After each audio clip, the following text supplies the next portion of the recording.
Hello English 345 students. As you know, in assignment 2.5, you're going to be learning a little bit more about place of articulation.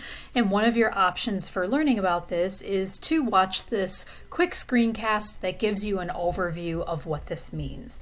So you already learned last week about all the different parts of the vocal tract, the anatomy of the vocal tract, the different parts of our mouths and throat and even our lungs that help us to make sounds in human languages. And so in assignment 2.5, you're going to be learning about where in the vocal tract we obstruct or kind of block vibrations and sounds and air in order to produce different vowel and consonant sounds. So as we see at the top of this web page, I thought this gives us really a great overview of the different places of articulation.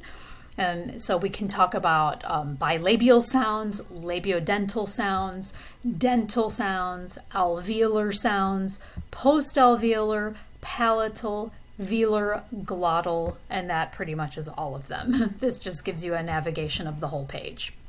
Okay. So this should already look pretty familiar to you from what you learned about the vocal tract last week. So bilabial simply just refers to sounds that use the lips, hence, bi meaning two, labial meaning the lips. You can have labiodental sounds, which are sounds that involve the lips and the teeth. I'll go into a little bit more detail about each of these in just a few minutes. Dental sounds involve the teeth.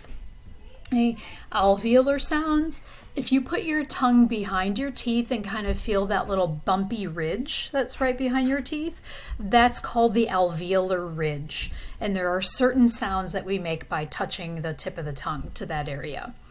Postalveolar is right behind the alveolar ridge. It's a little bit of a smoother area. Palatal is basically the roof of your mouth. That's our common expression for that.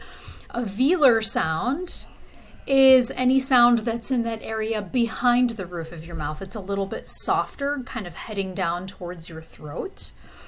And then glottal just refers to any sound that you make that comes between your vocal folds. Okay, the vocal folds are these little things you see down here. The opening in between them is the glottis, which you would have learned about last week in the assignment with the vocal tract. So glottal just describes any sound that you make with your glottis. And in English, the main thing that we do with the glottis is the H sound. So when air is flowing through the glottis, you get H. Another great example of a glottal sound would be in an expression like uh-oh. So your little vocal folds down here kind of come together very quickly. Uh-oh. That's a perfect example of a sound we call a glottal stop. All right, so let's take a quick look at each of these categories. So bilabial sounds, this happens when you put your lips together and you make a sound. And you have some air kind of built up in your mouth, you're building up a little bit of pressure, and then it kind of bursts out. So a great example of a bilabial sound would be p, as in purse or wrap. You see that P sound comes at the beginning and it comes at the end of those two words. That sound is a little stronger when you use it at the beginning of a word and a little softer when it's at the end of a word. And basically it's a sound that kind of pops out of your mouth in English. Okay, the B sound is almost the same thing as a P sound, except that if you put your fingers on your voice right here, your throat, you'll feel vibration. B, b, b, but you won't feel that for P. P, p, p, p. Okay, so they're almost essentially the same sound. One is voiceless, one is voiced. P is voiceless, B is voiced. So some examples would be back or cab. Okay, M is another bilabial sound because again, you're putting your lips together to make the sound. So some examples would be mad or clam. Okay, labiodental, this is a sound that involves using your lips and your teeth. So if you make a sound like F, you can see what's happening with my mouth. Your top teeth are touching your bottom lip, and that's being used to kind of partially block or constrict the airflow. So you're kind of still forcing air out, but your teeth are sort of getting in the way, and that's causing that f sound. So we have fro or calf. Okay, v, as in vine and have, it's exactly the same sound, it's just voiced. So F and V are like counterparts of each other. One is voiceless, one is voiced. And this is an important distinction to make, because if you're teaching somebody a language, and it doesn't just have to be English, lots of languages have these paired up sounds like this. If you're teaching somebody to pronounce sounds in a certain language, it's really important to know whether that sound is voiced or voiceless. A great example might be the word business in English. I've often heard Spanish speakers pronounce it as business, like without the voicing on the S. And if you explain that that middle sound has voicing in it, it makes it much easier to understand how to pronounce it a little more close to a native speaker. All right, moving along, we have dental sounds. And these are sounds that, the sounds we're talking about right here with these symbols that you see right here. And these will hopefully look familiar to you after studying the International Phonetic Alphabet a little bit. These sounds are th and v in English. Not many sounds in the world have these sounds, or not many languages in the world have these sounds. English does, Castilian Spanish does, Spanish from Spain, and I believe Albanian has this sound too. But there aren't many languages in the world that have these dental sounds. And it's easy to figure out how to make the sound, right? You just put a little part of your tongue through in between your teeth, right? So you have words like thick, bath, and then the, rather. So what is the difference between these two sounds? The circle with the line in the middle is the voiceless dental sound.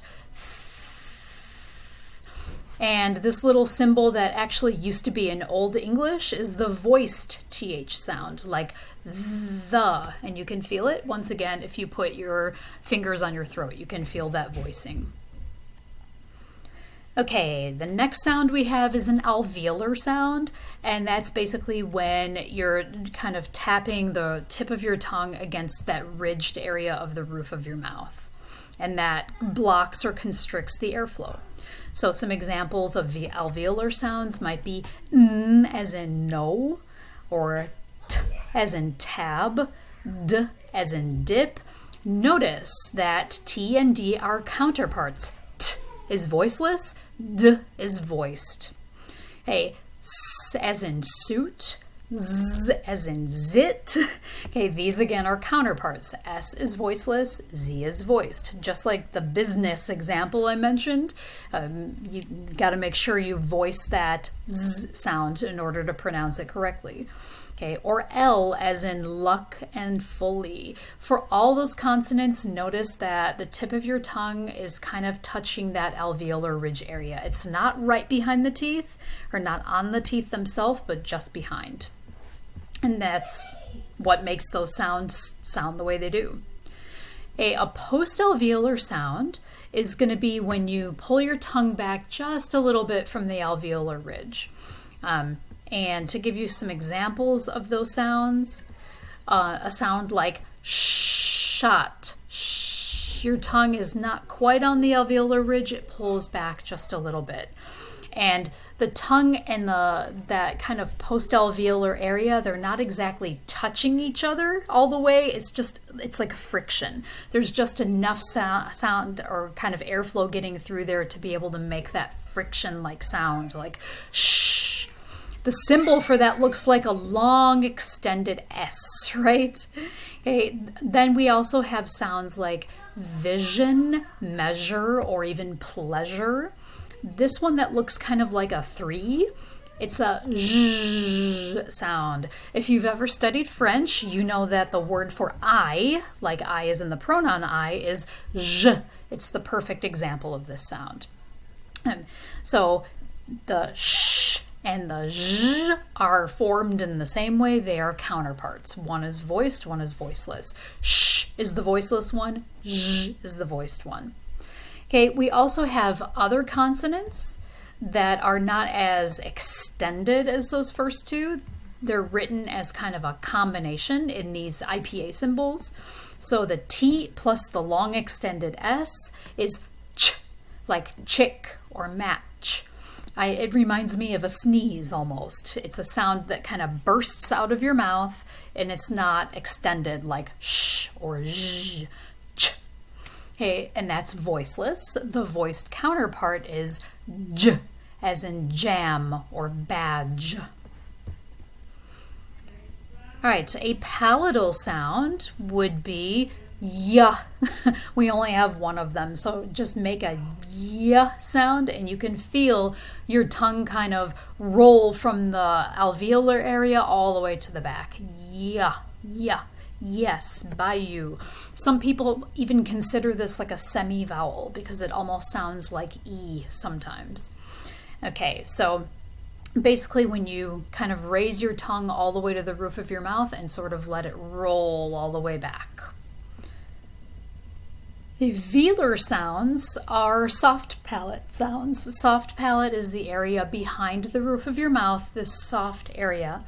And velar sounds would be when the back of your tongue makes contact with this area and you get consonants like It's a nasal sound also. You can feel it in your nose, like going, uncle, Okay, other velar sounds would be k as in kite. It's a voiceless sound. G as in good. That's a voiced sound. So k and g are counterparts. And then you have w, and it may not even feel like a velar sound, but if you notice the very back of your tongue, it kind of just about makes contact with that velar area of your mouth. Okay, the glottal sound, which I described to you just at the beginning, is this sort of area in between your two vocal folds, and it's kind of where all the air flows up from your lungs, like you learned about with the pulmonic egressive air streams. So like H sounds, air flowing through your glottis, is a glottal sound. We have lots of those in English. A glottal stop, which would be actually making the vocal folds snap together for a second, would be that sound uh-oh, and it's definitely a voiced sound. Okay, and the symbol for a glottal stop is actually a question mark in between those slashes like that. Okay, so that hopefully gives you a good overview of place of articulation, all the different areas that we use to make different sounds in English. And in the next exercise or next activity in this module folder, you'll also learn about manner of articulation.